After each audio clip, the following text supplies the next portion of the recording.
Kebangnai Bodolni MP Rokno MP Achukthani Nori Parliamentary System no Derarana Naimano Kebengi Joto Hakotobe Baksa Hastiobo PIM the CPIML Kaiba Shanmongti Shawe Kutum Laikate Kotor Himbotok Klailagia Himbotok Klaizaga CPIM Shodor Havanok Bisnan Shimi Zengi Urien Chomnio Faye Kutum Laijaka Dirno Himbotok Laitani Manjaka Kecham MP Shankar Prasad Dotto Narayan Kor Kecham Montri Okra Manik Sarkar CPIM ni Haste Adong MLA Jitendra Chaudhary Nokhobai Tai Kobuni CPIM ni Adong Rok সারা দেশের সাথে এই রাজ্যের সমস্ত অংশের মানুষ নিশ্চয়ই এটা অবগত আছেন। এই যে সাম্প্রতিক আমাদের দেশের সংসদের শীতকালীন অধিবেশন হয়ে গেল, এই অধিবেশন চলাকালীন সময়েতে আজ থেকে 22 বছর আগে সংসদে সন্ত্রাসবাদীদের হামলা হয়েছিল। এমন এই দিনে আমাদের দেশের যে নতুন সংসদ বাড়ি 20,000 কোটি টাকার বেশি টাকা খরচ করে নির্মাণ করা হয়েছে,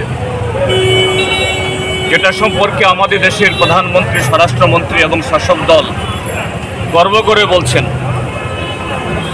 এটা শুধু সৌন্দর্য এবং সুযোগ সুবিধার দিক থেকে পৃথিবীর অন্যতম ইমারত নয়, এটা সুরক্ষার দিক থেকেও অন্যতম একটা ইমারত তৈরি হয়েছে। আর সেই ইমারতেই অর্থাৎ সেই সংসদ ভবনেই এই যে সংসদ ভবন আক্রান্ত হওয়ার 22 বছরের একই দিনে দুজন যুবক, একজন বিজেপি সাংসদের তার সুপারিশ বলে সেই সংসদ ভবনে ঢুকে লাফ দিয়ে লোকসভার যে ভেতরে কক্ষের ভেতর না নেমে সেখানে হলুদ রং ছড়িয়েছেন।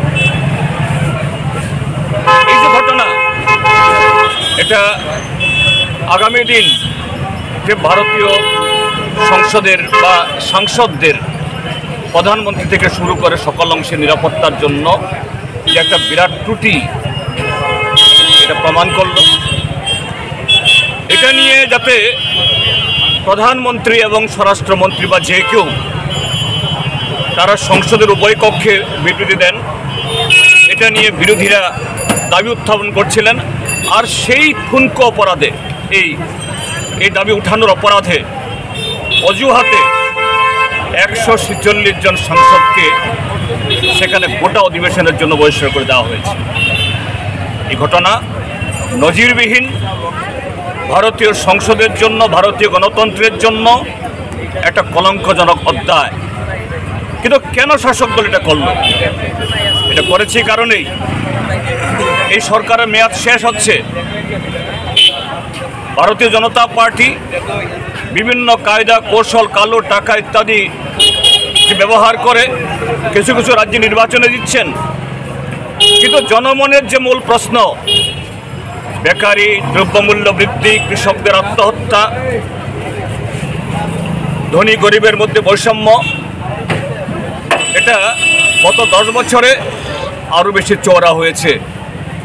বিরোধীরা সেই প্রশ্ন তুলবেন, কাজেই সেই মুখ বন্ধ করার জন্য এইভাবে একটা অজুহাতকে ভিত্তি করে, হাতিয়ার করে এই ঘটনা সেখানে ঘটালো।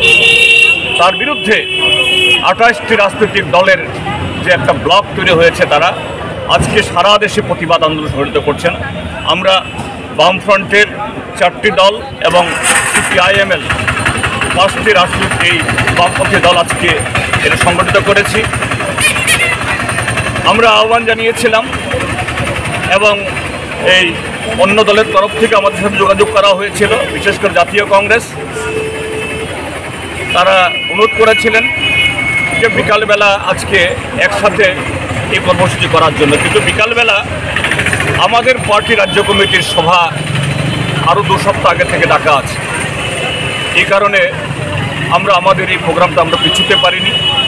আর কংগ্রেসের তরফ থেকেও তাদের একজন সর্বভারতীয় নেতা আজকে বিকালবেলা আসছেন, কাজে তাকে বাদ দিয়ে তারা করতে চাইছেন না, তো তারাও করবেন। কাজে এই আন্দোলন থেকে আমরা